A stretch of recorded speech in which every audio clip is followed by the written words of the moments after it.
যুদ্ধবিরতির মেয়াদ বাড়াতে সম্মতির দাবি অস্বীকার ইরানের। হরমুজ নিয়ে ট্রাম্পের বক্তব্য প্রত্যাখ্যান। হামলা হলে জ্বালানি ও ইন্টারনেট ব্যবস্থা ধ্বংসের হুঙ্কার। গাজায় আবারও ইসরায়েলি বিমান হামলা, নিহত এক, আহত অন্তত 6। পশ্চিম তীরেও দখলদারদের আগ্রাসন, ধ্বংসের শেষ সীমায় পৌঁছে গেছে অধিকৃত অঞ্চলটি, সতর্ক বার্তা জাতিসংঘের। কৃষ্ণ সাগরে রুশ নৌঘাঁটিতে ইউক্রেনের হামলা, 4টি যুদ্ধ জাহাজ ক্ষতিগ্রস্ত। বন্দর নগরীতে জরুরি অবস্থা জারি। আক্রমণ না চালাতে কিয়েভকে সতর্ক করল ওয়াশিংটন। যুক্তরাষ্ট্রে বার্ড ট্যুরিজম বন্ধে পররাষ্ট্র দপ্তরের টাস্ক ফোর্স গঠন, কঠোর আইনি ব্যবস্থার নির্দেশ। বাতিল হচ্ছে বিভিন্ন দেশের নাগরিকদের 6 শতাধিক ভিসা। এবং দাবানলে পড়ছে কানাডার ব্রিটিশ কলাম্বিয়ায়। স্পেনে পরিস্থিতির আরও অবনতি, যুক্তরাষ্ট্রের শক্তিশালী ঝড়ে 3 জনের মৃত্যু। বন্যায় ভাসছে চীনের বিভিন্ন শহর।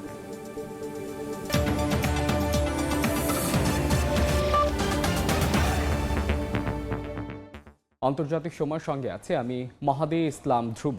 যুক্তরাষ্ট্র ইরান যুদ্ধবিরতির মেয়াদ 60 দিন বাড়াতে প্রাথমিকভাবে সম্মত হয়েছে বলে দাবি করেছে গণমাধ্যম আনাদোলো এজেন্সি।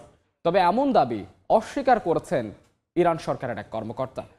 হরমুজ প্রণালী মার্কিন নিয়ন্ত্রণে নেয়ার প্রেসিডেন্ট ডোনাল্ড ট্রাম্পের এমন দাবিও প্রত্যাখ্যান করেছে ইরান। যুক্তরাষ্ট্র যদি নতুন করে হামলা চালায় তবে বিশ্বজুড়ে জ্বালানি ও ইন্টারনেট অবকাঠামো ধ্বংস করে দেওয়ার হুঁশিয়ারি দিয়েছে আইআরজিসি। হরমুজ প্রণালীর নিয়ন্ত্রণ নিয়ে মুখোমুখি অবস্থানে ইরান যুক্তরাষ্ট্র, চলছে দুপক্ষের বাকযুদ্ধ। প্রণালী অবরুদ্ধ অবস্থায় নেই এবং যুক্তরাষ্ট্র এর পূর্ণ নিয়ন্ত্রণে রয়েছে বলে মার্কিন প্রেসিডেন্ট ডোনাল্ড ট্রাম্প যে দাবি করেছেন তা প্রত্যাখ্যান করেছে ইরান। পারস্য উপসাগরীয় প্রণালী কর্তৃপক্ষ এক বিবৃতিতে জানিয়েছে, মার্কিন কর্মকর্তাদের এসব মিথ্যা দাবি বাস্তবতাকে পরিবর্তন করতে পারবে না। তেহরানের সব শর্ত পূরণ না হওয়া পর্যন্ত কোনোভাবেই এই প্রণালী উন্মুক্ত করা হবে না।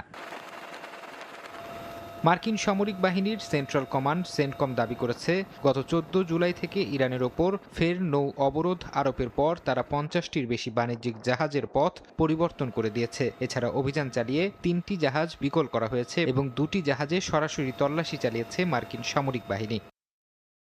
এর মধ্যেই তুরস্কের গণমাধ্যম আনাদোলু এজেন্সি দাবি করেছে, ইসলামাবাদ স্মারকের অধীনে যুক্তরাষ্ট্র ইরান 60 দিনের যুদ্ধবিরতির মেয়াদ বাড়াতে সম্মত হয়েছে। যদিও গণমাধ্যমটির এমন দাবি অস্বীকার করেছে ইরান। রয়টার্সকে দেয়া এক সাক্ষাৎকারে তেহরানের এক জ্যেষ্ঠ কর্মকর্তা জানিয়েছেন, যুক্তরাষ্ট্রের সাথে এ বিষয়ে কোনো আলোচনা হয়নি, কারণ ইরানের দৃষ্টিতে মূল চুক্তিরই কোনো কার্যকরের নির্দিষ্ট তারিখ ছিল না, তাই মেয়াদ বাড়ানোর প্রশ্নই ওঠে না। চলতি মাসের 17 তারিখ শেষ হচ্ছে ইরান যুক্তরাষ্ট্রের মধ্যকার যুদ্ধবিরতি। তারা জানায়, যুক্তরাষ্ট্র যদি নতুন করে কোনো সামরিক হামলা চালায় তবে কেবল মার্কিন নয়, বিশ্বের যে কোনো জ্বালানি লাইন, বিদ্যুৎ কেন্দ্র, এমনকি পুরো বৈশ্বিক ইন্টারনেট অবকাঠামো পাল্টা আক্রমণের ঝুঁকিতে পড়বে। ফারহাদ চৌধুরী, সময় সংবাদ। টানা 258 দিন ধরে মধ্যপ্রাচ্যের বিপজ্জনক যুদ্ধক্ষেত্রে অবস্থান করায় যুক্তরাষ্ট্রের বিমানতরী রণতরী ইউএসএস আব্রাহাম লিঙ্কনের নাবিকদের মধ্যে চরম অসন্তোষ দেখা দিয়েছে। দীর্ঘ মোতায়েন ও খাবার সহ নিত্য প্রয়োজনীয় জিনিসপত্রের সংকটে জাহাজের প্রায় 5000 কর্মীর মনস্তাত্ত্বিক চাপ ও নিরাপত্তা ঝুঁকি আশঙ্কাজনকভাবে বাড়ছে। যুক্তরাষ্ট্রের প্রভাবশালী সংবাদ মাধ্যম ফোর্বস এবং মিলিটারি টাইমসের প্রতিবেদনে উঠে এসেছে, দীর্ঘ 8 মাসেরও বেশি সময় ধরে মধ্যপ্রাচ্যের যুদ্ধক্ষেত্রে মোতায়েন রয়েছে ইউএসএস আব্রাহাম লিঙ্কন। এই বিমানবাহী রণতরীতে দায়িত্ব পালনকারী নৌবাহিনীর সদস্যদের মনোবল তলানিতে ঠেকেছে। ইতিপূর্বে ইউএসএস জেরাল্ড আর ফোর্ড দীর্ঘ মোতায়েনের রেকর্ড গড়লেও সেটি আব্রাহাম লিঙ্কনের মতো টানা যুদ্ধকালীন পরিস্থিতিতে ছিল না। অন্যদিকে নাবিকদের পরিবারের অভিযোগ তুলে ধরেছে যুক্তরাষ্ট্রের আরেক গণমাধ্যম এনবিসি স্যান ডিয়েগো। তারা জানিয়েছেন, জাহাজটিতে খাদ্য ও নিত্যপণ্যের তীব্র সংকট দেখা দিয়েছে। অনেক সময় নাবিকদের কেবল সামান্য ভাত ও রুটি খেয়ে কাটাতে হচ্ছে। এছাড়া গরম পানি ও লন্ড্রি সুবিধার অভাব এবং টুথপেস্ট বা সাবানের মতো নিত্য প্রয়োজনীয় উপকরণের সংকট দেখা দিয়েছে। দিনে 12 থেকে 16 ঘন্টা টানা দায়িত্ব পালনের পাশাপাশি বারবার মোতায়েনের মেয়াদ বাড়ানোর ফলে তাদের মধ্যে ক্ষোভ তৈরি হয়েছে। যদিও যুক্তরাষ্ট্র নৌবাহিনীর মুখপাত্র জাহাজের ক্রুদের সহনশীলতার প্রশংসা করে মিশন অব্যাহত রাখার দাবি জানিয়েছেন। বিশেষজ্ঞদের মতে, মার্কিন সামরিক কাঠামোর এই চাপ শেষ পর্যন্ত নৌবাহিনীর কর্মী ধরে রাখা এবং সার্বিক নিরাপত্তায় বড় ধরনের নেতিবাচক প্রভাব ফেলতে পারে। শেখ সাদি মারজান, সময় সংবাদ।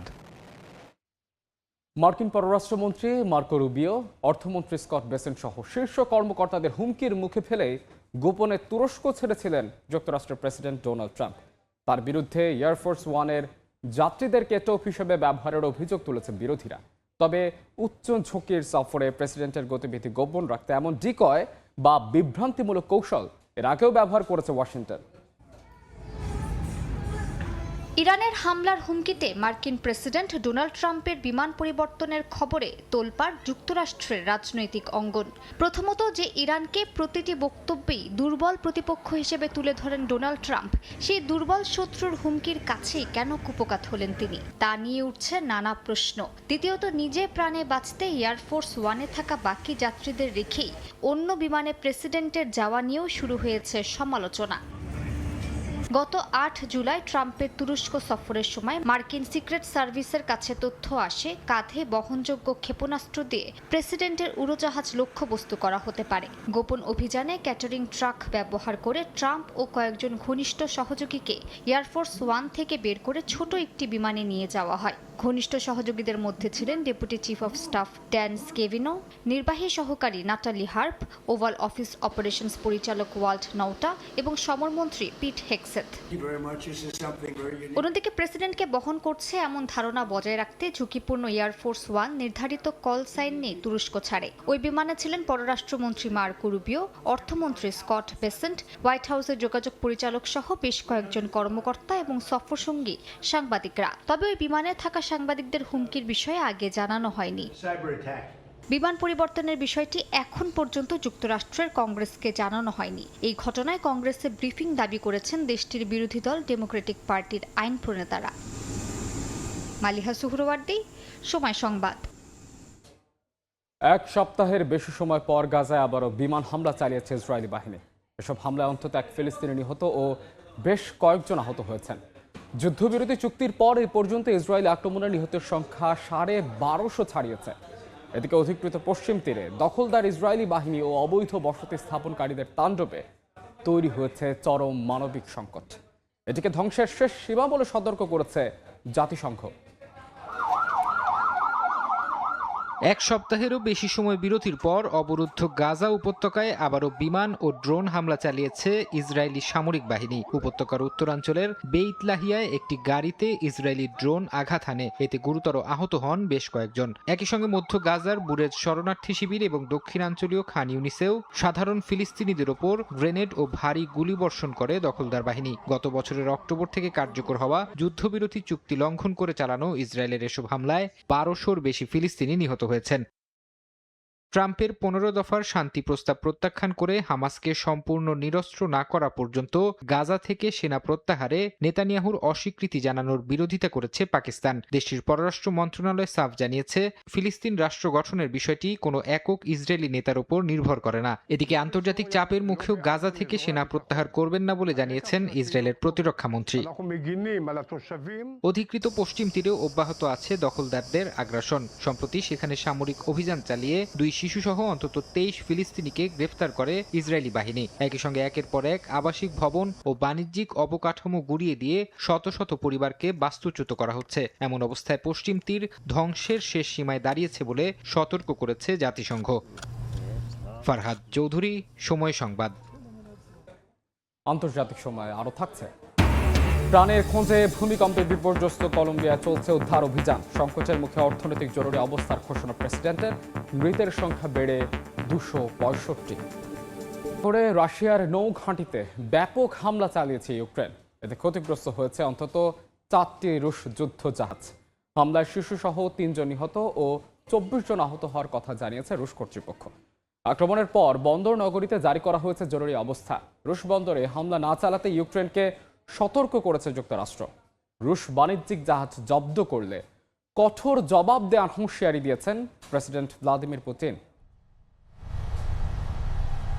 কৃষ্ণসাগরে রাশিয়ার নৌঘাঁটি নভরোসিসকে বড় ধরনের হামলা চালিয়েছে জেলেনস্কি বাহিনী। ইউক্রেনের দাবি, কিয়েভ থেকে ৩০০ কিলোমিটারেরও বেশি দূরে চালানো এই অভিযানে রাশিয়ার কয়েকটি যুদ্ধ জাহাজ ক্ষতিগ্রস্ত হয়েছে। হামলার তীব্রতায় নভরোসিস্ক বন্দর নগরীতে জরুরি অবস্থা জারি করে স্থানীয় প্রশাসন। আঞ্চলিক গভর্নরের তথ্য মতে হামলায় কয়েকজন হতাহত হয়েছেন।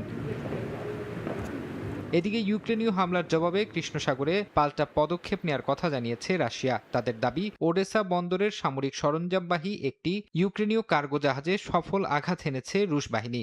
একই সঙ্গে জ্বালানি ডিপো ও বেশ কিছু বন্দর অবকাঠামো ধ্বংসেরও দাবি করেছে মস্কো। এছাড়া হামলা হয়েছে ওডেসার একটি শপিং মলেও।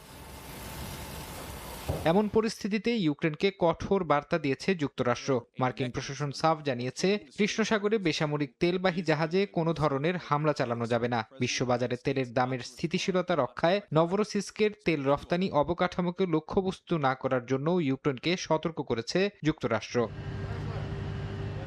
পশ্চিমা দেশগুলো রুশ বাণিজ্যিক জাহাজ জব্দ করলে তা দস্যুতা হিসেবে গণ্য হবে এবং এর কঠোর জবাব দেয়া হবে বলে হুঁশিয়ারি দিয়েছেন রুশ president Vladimir Putin. Farhad Chowdhury, সময় সংবাদ। বার্থ ট্যুরিজম বা সন্তান জন্ম দেওয়ার উদ্দেশ্যে যুক্তরাষ্ট্রে ভ্রমণ রোধে এবার টাস্কফোর্স গঠন করেছে মার্কিন পররাষ্ট্র দফতর। বুধবার বার্থ ট্যুরিজম বন্ধ করা সহ এ ধরনের কর্মকাণ্ডের বিরুদ্ধে আইন প্রয়োগকারী সংস্থাকে আরও কঠোর হওয়ার নির্দেশ দেওয়া হয়েছে। এরই মধ্যে এই অভিযোগে বিভিন্ন দেশের নাগরিকদের ৬ শতাধিক ভিসা বাতিলের পদক্ষেপ নিয়েছে এই টাস্কফোর্স। যুক্তরাষ্ট্র থেকে বিস্তারিত জানাচ্ছেন সহকর্মী হাসানুজ্জামান সাকিব। যুক্তরাষ্ট্রে জন্মসূত্রে নাগরিকত্ব বাতিল করতে চান প্রেসিডেন্ট ডোনাল্ড ট্রাম্প, কিন্তু আইনি বেড়াজালে তা কার্যকর করতে পারছেন না। এবার মার্কিন ভিসার অপব্যবহার করে যারা সন্তান জন্ম দেওয়ার জন্য যুক্তরাষ্ট্রে ভ্রমণ করছেন তাদের বিরুদ্ধে ব্যবস্থা নিতে নতুন টাস্কফোর্স গঠন করেছে ট্রাম্প প্রশাসন। বুধবার দেশটির পররাষ্ট্র দপ্তরের এক বিবৃতিতে বলা হয়, মার্কিন নাগরিকত্বের মর্যাদা ও অখণ্ডতা রক্ষা এবং বার্থ ট্যুরিজমের মাধ্যমে নন ইমিগ্রেন্ট ভিসার অপব্যবহার রোধে সম্ভাব্য সব ধরনের পদক্ষেপ গ্রহণ করছে সরকার। প্রেসিডেন্ট ট্রাম্প স্পষ্টভাবে বলেছেন, মার্কিন নাগরিকত্ব কোনো পণ্য নয়, কেউ চাইলেই তা অর্জন করতে পারে না। বার্থ ট্যুরিজম বা সন্তান জন্মদানের উদ্দেশ্যে ভ্রমণ রোধে পররাষ্ট্র দপ্তর হোমল্যান্ড সিকিউরিটি বিভাগের সাথে নিবিড়ভাবে কাজ করছে, আর এজন্য birth tourism prevention task force গঠন করা হয়েছে বলে জানান ট্রাম্প। পররাষ্ট্র দপ্তরের দাবি, এক শ্রেণীর দালাল ও মধ্যস্থতাকারী বিদেশি নাগরিকদের প্রলোভন দেখিয়ে বার্থ ট্যুরিজমকে লাভজনক শিল্পে পরিণত করেছে। তারা যুক্তরাষ্ট্রে সন্তান জন্মদান সংক্রান্ত সেবা, ভিসা পরামর্শ ও হাসপাতালের ব্যবস্থার কথা বিজ্ঞাপনের মাধ্যমে প্রচার করছে, যা সম্পূর্ণ অবৈধ ও বেআইনি। মার্কিন রোগ নিয়ন্ত্রণ ও প্রতিরোধ কেন্দ্র সিডিসির তথ্য বলছে ২০২৪ সালে যুক্তরাষ্ট্রে ৩৭ লাখ শিশুর জন্ম হয়েছে, যার মধ্যে বিদেশি মায়ের গর্ভে জন্ম নেওয়া শিশুর সংখ্যা ৯,৫০০-রও বেশি। তবে মাইগ্রেশন পলিসি ইনস্টিটিউট MPI এর হিসাবে বার্থ ট্যুরিজমের কারণে প্রতি বছর যুক্তরাষ্ট্রে ২০ থেকে ২৬ হাজার শিশুর জন্ম হয়ে থাকতে পারে, যা প্রতি বছর জন্ম নেওয়া মোট শিশুর সংখ্যার প্রায় ০.৫ থেকে ০.৭%। হাসানুজ্জামান সাকি, সময় সংবাদ, যুক্তরাষ্ট্র। দাবানলে পড়ছে কানাডার ব্রিটিশ কলাম্বিয়ার বিস্তীর্ণ অঞ্চল। প্রদেশ জুড়ে সক্রিয় আছে ১০০টির বেশি আগুন। স্পেনে জীবনের ঝুঁকি নিয়ে আগুন নিয়ন্ত্রণে কাজ করছেন দমকল কর্মীরা। বিভিন্ন জায়গা থেকে সরিয়ে নেওয়া হয়েছে আরও প্রায় ১,০০০ বাসিন্দাকে। এদিকে ইন্দোনেশিয়ার কালামান্তাতেও ছড়িয়ে পড়েছে ভয়াবহ দাবানল। কিছুতেই নিয়ন্ত্রণে আনা যাচ্ছে না কানাডার ব্রিটিশ কলম্বিয়ার দাবানল। আগুনের লেলিহান শিখায় আকাশ রূপ নিয়েছে কমলা রঙে, ঘন ধোঁয়ায় ঢেকে গেছে চারপাশ। প্রদেশ জুড়ে সক্রিয় হয়েছে ১০০টিরও বেশি দাবানল। এখন পর্যন্ত ২০,০০০-এর বেশি মানুষ নিরাপদ স্থানে সরে গেছেন। আগুন দ্রুত ছড়িয়ে পড়ায় অনেক বাসিন্দা এখনও আটকা রয়েছেন।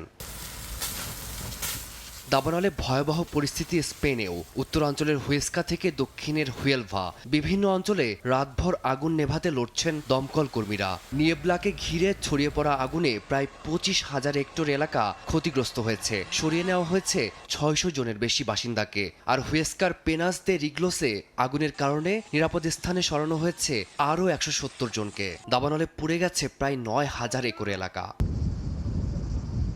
দাবানল ছড়িয়ে পড়েছে গ্রিসেও। এথেন্সের প্রায় ৭০ কিলোমিটার পশ্চিমে পোর্তো জার্মেনো এলাকায় ভয়াবহ আগুন নিয়ন্ত্রণে কাজ করছেন ৩০০-র বেশি দমকল কর্মী।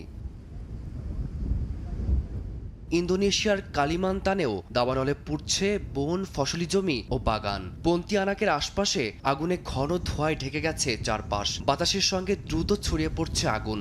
এল নিনোর প্রভাবে ইন্দোনেশিয়ায় বাড়ছে খরা, দাবানল ও বায়ু দূষণের ঝুঁকি। সরকারি তথ্য বলছে, চলতি বছরের প্রথম ৬ মাসেই দেশটিতে ২.৫ লাখ একরের বেশি জমি পুড়ে গেছে। ফারদিন মাঝার, সময় সংবাদ। যুক্তরাষ্ট্রের মধ্য পশ্চিমাঞ্চলে শক্তিশালী ঝড়ে অন্তত ৩ জনের মৃত্যু হয়েছে। এই অঞ্চলের মানুষের জন্য বন্যা সতর্কতা জারি করা হয়েছে। ক্ষতিগ্রস্ত হয়েছে ইন্ডিয়ানা ও ওহাইও অঙ্গরাজ্য। এদিকে টাইফুন ডলফিনের প্রভাবে সৃষ্ট ভারী বৃষ্টিপাতে মধ্য ও পূর্ব চীনের কিছু অংশে দেখা দিয়েছে ভয়াবহ বন্যা। সবচেয়ে বেশি ক্ষতিগ্রস্ত হয়েছে ইউঝো ও ঝেংঝো প্রদেশ। রাজধানী বেইজিংয়ে দ্বিতীয় সর্বোচ্চ বৃষ্টিপাতের সতর্কতা জারি করা হয়েছে। এছাড়া টানা বৃষ্টিতে ফিলিপিন্সে দেখা দিয়েছে জলাবদ্ধতা।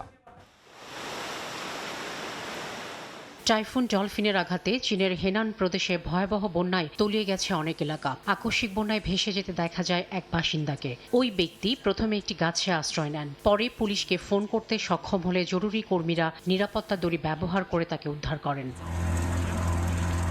টাইফুন ডলফিনের প্রভাবে রাজধানী বেইজিংয়ে সর্বোচ্চ বৃষ্টিপাতের কারণে ২৫০টি রুটে বাস চলাচল স্থগিত হয়েছে। এছাড়াও ১৫০টি পর্যটন কেন্দ্র বন্ধ করা হয়েছে। ঝেংঝো শহরের বহু রাস্তাঘাট ডুবে গেছে। কোথাও কোথাও ঘরবাড়িতে ঢুকে পড়েছে পানি। নিচু এলাকার বাসিন্দারা সবচেয়ে বেশি বিপদে পড়েছেন। পানির কারণে যানবাহন চলাচল করতে পারছিল না। সবখানে পানি ছিল এবং যাতায়াত করা কঠিন হয়ে পড়েছিল। বৃষ্টি না থামলে বন্যার পানি আরও বাড়ত।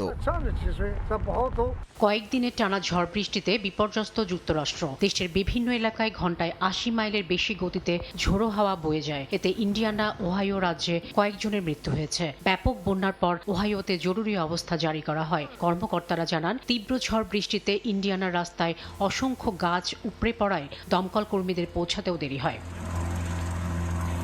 দমকা হাওয়া, ভারী বৃষ্টিতে ইন্ডিয়ানায় কোথাও কোথাও গাড়ি উল্টে যেতে দেখা যায়। উড়ে যেতে দেখা গেছে গ্যাস স্টেশনের ছাদ। এক পুলিশ কর্মকর্তা এই ঝড়কে অঞ্চলটির স্মরণকালে সবচেয়ে ভয়াবহ দুর্যোগপূর্ণ আবহাওয়া বলে উল্লেখ করেছেন। এদিকে টানা বৃষ্টিতে ফিলিপিন্সে দেখা দিয়েছে জলাবদ্ধতা। রাজধানীর কিছু অংশে আবর্জনার স্তূপ জমে গেছে। পরিচ্ছন্নতা কর্মীরা আবর্জনা পরিষ্কার করার কাজ করছেন। শাফিনা সুলতানা, সময় সংবাদ। পাকিস্তানের সাবেক প্রধানমন্ত্রী ইমরান খানের মৃত্যু নিয়ে গুঞ্জন ছড়িয়ে পড়েছে। পাকিস্তানের সাংবাদিক ওজাহাত সাইদ খানের দাবি, কারাগারে থাকা ইমরান খান হয়তো আর বেঁচে নেই। বেশ কয়েকটি গণমাধ্যমে তার বরাতে এই প্রতিবেদন প্রকাশ করেছে। যদিও ইমরান খানের মৃত্যুর দাবি সম্পূর্ণ প্রত্যাখ্যান করেছে পাকিস্তান সেনাবাহিনী।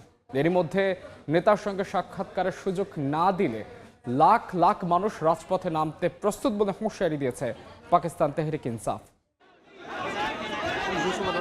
আবারও পাকিস্তানের সাবেক প্রধানমন্ত্রী ইমরান খানের মৃত্যুর খবরে সয়লাভ গণমাধ্যমগুলো। কারাগারে রিমান্ডে থাকা অবস্থায় তার মৃত্যু হয়েছে বলে জোর গুঞ্জন ছড়িয়ে পড়েছে। মূলত পাকিস্তান তেহরিকে ইনসাফের প্রধানের মৃত্যুর বিষয়টি নিয়ে বিস্ফোরক মন্তব্য করেন পাকিস্তানের একজন সাংবাদিক। পাকিস্তানি সাংবাদিক ওয়াজাহাত সাইদ খান এক ভিডিও বার্তায় দাবি করেন, সেনাবাহিনীর সদর দপ্তর GHQর ৩ জ্যেষ্ঠ কর্মকর্তা আশঙ্কা করছেন ইমরান হয়তো আর বেঁচে নেই। তবে পরে নিজের বক্তব্য থেকে সরে এসে তিনি স্পষ্ট করেন, তার সূত্রগুলো ইমরানের মৃত্যুর কোনো প্রমাণ দিতে পারেনি। সাইদ জানান, এটি ছিল তাদের আশঙ্কা, নিশ্চিত তথ্য নয়।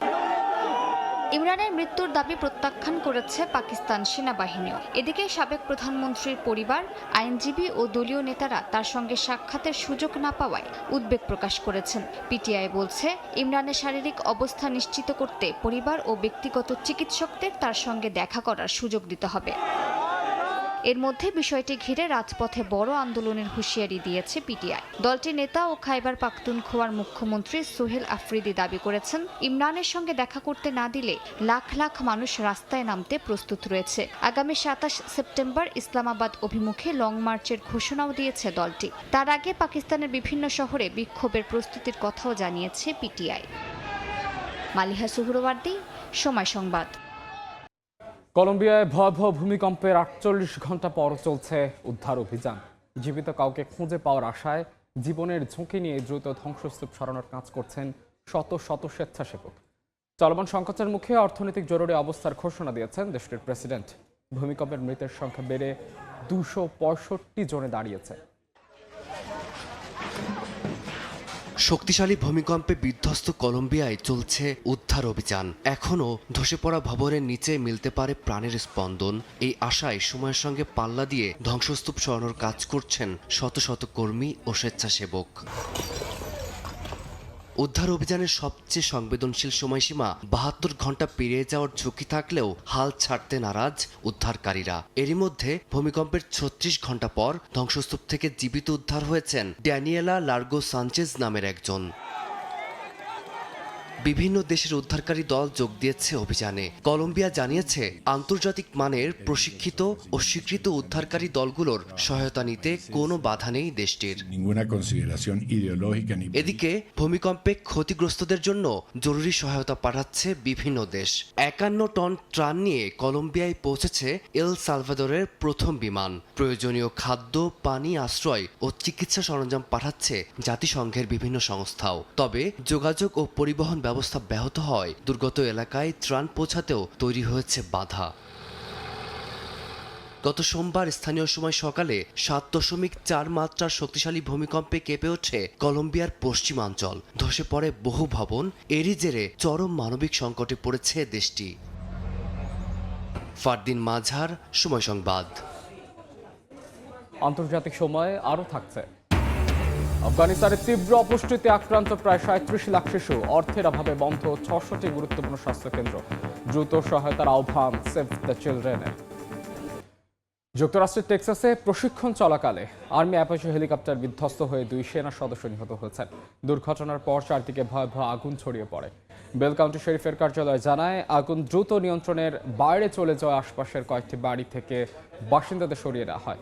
সামরিক কর্মকর্তাদের বরাত দিয়ে জানা গেছে, রুটিন প্রশিক্ষণ মিশনেই ছিল হেলিকপ্টারটি। দুর্ঘটনার পর ঘটনাস্থলে পৌঁছে আইনশৃঙ্খলা বাহিনী ও জরুরি সেবাদার কর্মীরা উদ্ধার ও আগুন নিয়ন্ত্রণের কাজ শুরু করেন। তবে কী কারণে প্রশিক্ষণরত হেলিকপ্টারটি বিধ্বস্ত হলো তা তাৎক্ষণিকভাবে জানা যায়নি। দুর্ঘটনার তদন্তের দায়িত্ব নিয়েছে ফোর্ট হুডেল ক্রিমিনাল ইনভেস্টিগেশন ডিভিশন।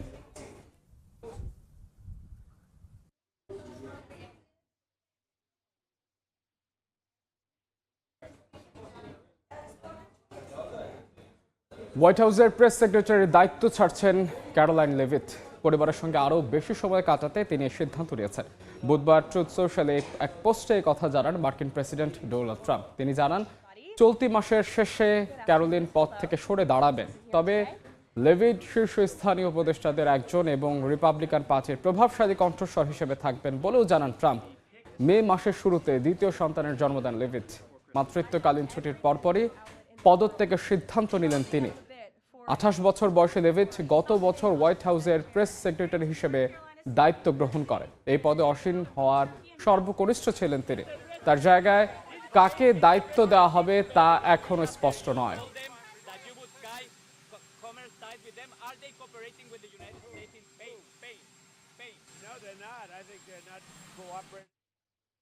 মার্কিন রাজনৈতিক ব্যবস্থাকে প্রতারণা বলে আখ্যা দিয়েছেন সাংবাদিক টাকার কার্লসন। তার অভিযোগ, দলীয় রাজনীতি দিয়ে সাধারণ আমেরিকানদের একে অপরের বিরুদ্ধে দাঁড় করানো হচ্ছে।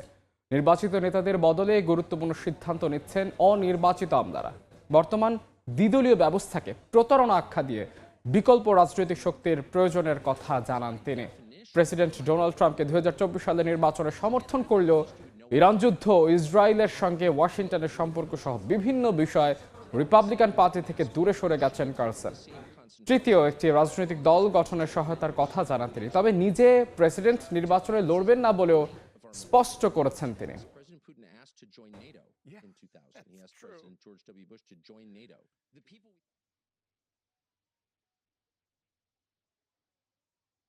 আফগানিস্তানে 5 বছরের কম বয়সী 10 শিশুর মধ্যে প্রায় একজন এখন তীব্র অপুষ্টিতে ভুগছে। 4 বছরে এই সংখ্যা বেড়েছে 14%। সেভ দ্য চিলড্রেনের তথ্য বলছে, 2026 সালে আফগানিস্তানে প্রায় 37 লাখ শিশু তীব্র অপুষ্টিতে আক্রান্ত। অর্থের অভাবে দেশটির প্রায় 600টি গুরুত্বপূর্ণ স্বাস্থ্যকেন্দ্র বন্ধ হয়ে গেছে। অথচ এসব কেন্দ্রের উপর নির্ভরশীল ছিল প্রায় 40 লাখ মানুষ, যাদের অর্ধেকই শিশু।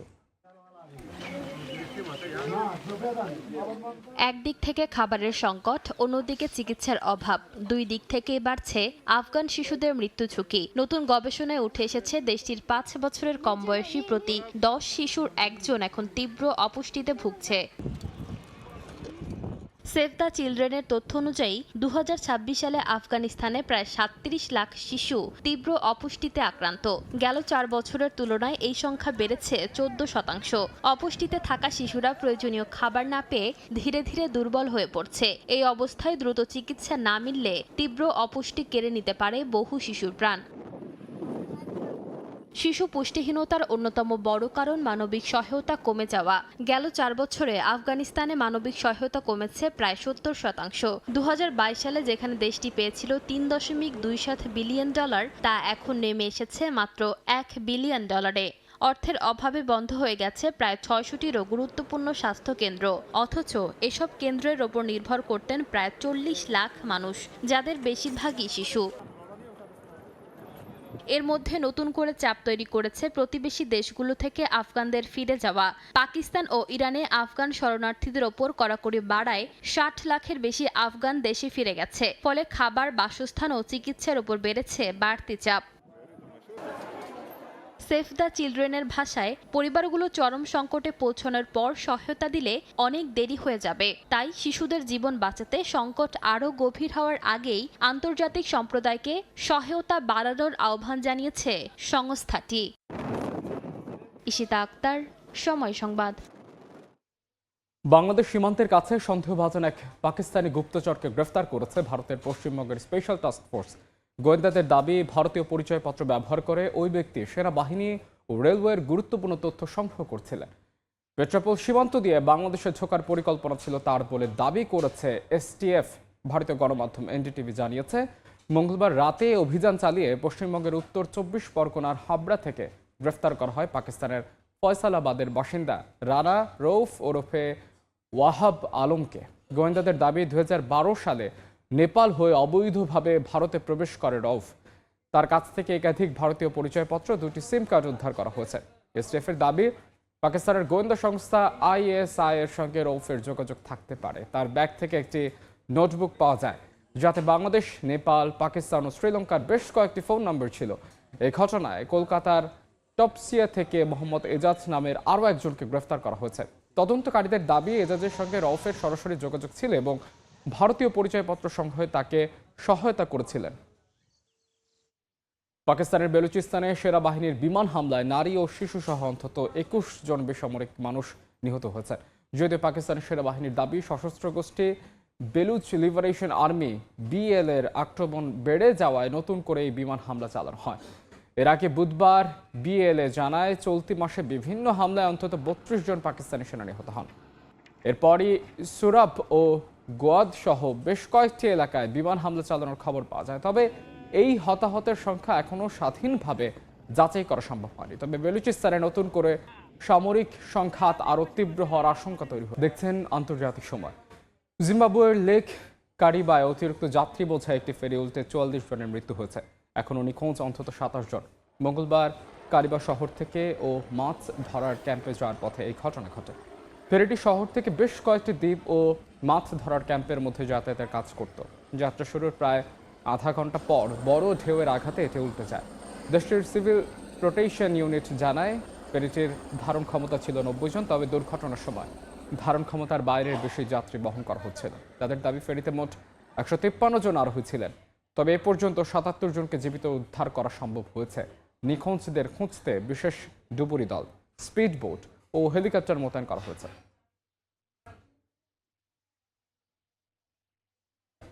তাইওয়ানের পূর্বাঞ্চলীয় জলসীমার কাছে যৌথ নৌ মহড়া চালিয়েছে চীন ও ইন্দোনেশিয়ার নৌবাহিনী। মহড়ায় অংশ নেয়া চীনা যুদ্ধজাহাজ হংহে ও ইন্দোনেশিয়ার ফ্রিগেট KRI। মহড়ায় দুই দেশের যুদ্ধজাহাজ যৌথ নৌবহন গঠন করে সামুদ্রিক যোগাযোগ, ফরমেশন পরিবর্তন, সমুদ্রে জ্বালানি ও প্রয়োজনীয় সরঞ্জাম পুনঃসরবরাহ এবং বিদায়ী আনুষ্ঠানিকতা সহ বিভিন্ন ব্যবহারিক প্রশিক্ষণ সম্পন্ন করে। যোগাযোগ মহড়ায় নৌ সদস্যরা তাৎক্ষণিকভাবে সামুদ্রিক তথ্য বিনিময়, কৌশলগত নির্দেশ আদান প্রদান এবং পতাকা সংকেতের মাধ্যমে যোগাযোগের অনুশীলন করেন। মহড়ার মাধ্যমে দুই দেশের সেনাবাহিনীর নৌবাহিনীর সমন্বয় ও যৌথ বাহিনীর সামুদ্রিক অভিযান পরিচালনার সক্ষমতা আরও জোরদার করার বিষয়টি তুলে ধরা হয়। দেখছেন আন্তর্জাতিক সময়। দীর্ঘ ২৭ বছর পর বিরল পূর্ণগ্রাস সূর্যগ্রহণের সাক্ষী হলো ইউরোপ। স্পেন, আইসল্যান্ড, গ্রিনল্যান্ড সহ বিভিন্ন দেশ থেকে মহাজাগতিক এই দৃশ্য দেখেন লাখো মানুষ। চাঁদের ছায়ায় মুহূর্তে অন্ধকার নামে দিনের আকাশে। আইসল্যান্ডবাসীকে পরবর্তী পূর্ণগ্রাসের জন্য অপেক্ষা করতে হবে ১৭০ বছর। ইউরোপের আকাশে দেখা গেল বিরল এক মহাজাগতিক দৃশ্য। দীর্ঘ ২৭ বছর পর ইউরোপে আবারও দেখা গেল পূর্ণগ্রাস সূর্যগ্রহণ। এই গ্রহণের পথ অতিক্রম করে রাশিয়ার উত্তরাঞ্চল, গ্রিনল্যান্ড, আইসল্যান্ড, স্পেনের উত্তরাঞ্চলের একটি অংশ। আইসল্যান্ডের পর পূর্ণগ্রাসের ছায়া পৌঁছে যায় স্পেনে। বুর্গোস সহ স্পেনের উত্তরাঞ্চলের বিভিন্ন এলাকায় সূর্য পুরোপুরি ঢেকে যাওয়ার দৃশ্য দেখতে জড়ো হন বিপুল সংখ্যক মানুষ। ঐতিহাসিক এই মুহূর্ত ঘিরে স্পেনে ৬০ লাখ পর্যন্ত দর্শনার্থীর সমাগমের হিসাব দিয়েছিল কর্তৃপক্ষ। আইসল্যান্ডবাসীর জন্য এবারের গ্রহণ ছিল আরও বিশেষ। ১৯৫৪ সালের পর দেশটিতে এটি প্রথম পূর্ণগ্রাস সূর্যগ্রহণ। আর পরবর্তী পূর্ণগ্রাস দেখতে অপেক্ষা করতে হবে ২১৯৬ সাল পর্যন্ত। যুক্তরাজ্য, নরওয়ে, ফ্রান্স, ইতালির বড় অংশসহ ইউরোপের বিস্তীর্ণ এলাকায় দেখা গেছে আংশিক সূর্যগ্রহণ। যুক্তরাজ্যে সূর্যের সর্বোচ্চ প্রায় ৯০ থেকে ৯৬% ঢেকে গেলেও সেখানে পূর্ণগ্রাস হয়নি। দেশটিতে পরবর্তী পূর্ণগ্রাস সূর্যগ্রহণ দেখা যাবে ২০৯০ সালে। পূর্ণগ্রাস সূর্যগ্রহণ এমন এক মহাজাগতিক ঘটনা যখন চাঁদ পৃথিবী ও সূর্যের ঠিক মাঝখানে অবস্থান নেয়। এর ফলে চাঁদের ছায়া পৃথিবীর উপর পড়ে এবং নির্দিষ্ট কিছু অঞ্চল থেকে সূর্য ঢেকে যায়। সূর্য, চাঁদ ও পৃথিবী একই সরলরেখায় চলে আসার কারণেই এই বিরল দৃশ্যের সৃষ্টি হয়। ফারহাদ চৌধুরী, সময় সংবাদ। আন্তর্জাতিক সময়ের শীর্ষ সংবাদ জানিয়ে দিচ্ছে আরও একবার। যুদ্ধবিরতির মেয়াদ বাড়াতে সম্মতির দাবি অস্বীকার ইরানের। হরমুজ নিয়ে ট্রাম্পের বক্তব্য প্রত্যাখ্যান। হামলা হলে জ্বালানি ও ইন্টারনেট ব্যবস্থা ধ্বংসের হুঙ্কার। গাজায় আবারও ইসরায়েলি বিমান হামলা, নিহত ১, আহত অন্তত ৬। পশ্চিম তীরেও দখলদারদের আগ্রাসন। ধ্বংসের শেষ সীমায় পৌঁছে গেছে অধিকৃত অঞ্চলটি, সতর্ক বার্তা জাতিসংঘের। এবং কৃষ্ণ সাগরে রুশ নৌঘাঁটিতে ইউক্রেনের হামলা, ৪টি যুদ্ধ জাহাজ ক্ষতিগ্রস্ত। বন্দর নগরীতে জরুরি অবস্থা জারি। আক্রমণ না চালাতে কিয়েভকে সতর্ক করল ওয়াশিংটন।